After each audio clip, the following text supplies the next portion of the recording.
If you're like most people, you like hot coffee or iced coffee. Nothing in between, not room temperature, anything but lukewarm.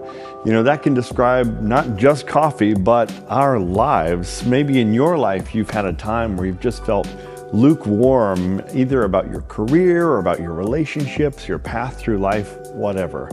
Maybe even spiritually, you might describe a season of your life or even this season as lukewarm.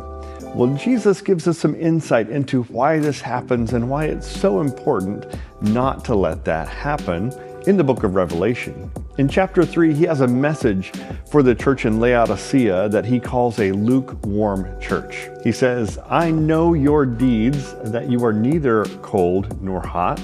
I wish you were either one or the other.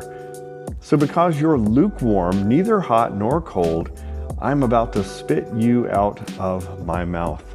In the original language, this is even more forceful. It's like Jesus is saying, I'm about to vomit. You make me sick to my stomach, your spirituality. And then the very next verse gives us the reason why they are lukewarm. You say, "I am rich. I have acquired wealth and do not need a thing."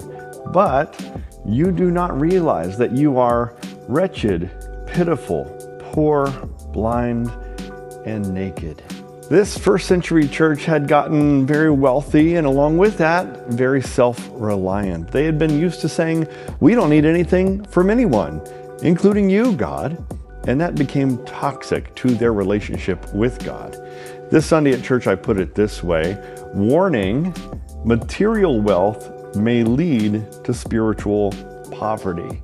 It's not that wealth is bad. Plenty of people in the Bible were wealthy and used their wealth for good reasons and didn't let it get in the way of their spirituality. But that danger is there. In fact, anything that makes us self-reliant is dangerous and potentially even toxic to our relationship with God. So our key takeaway last week was just that self-reliance is toxic to your relationship with Christ. And our key question: what's keeping you from trusting in God right now?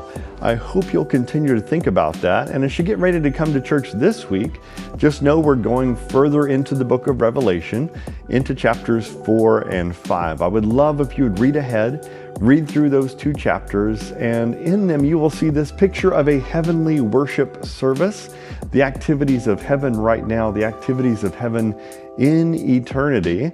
And as you read that, I want you to ask this question: what is it about Jesus that makes him so worthy of our worship? What words describe that heavenly worship service? We'll continue the discussion this Sunday. Hope to see you there. Cascade Fellowship at 10 a.m.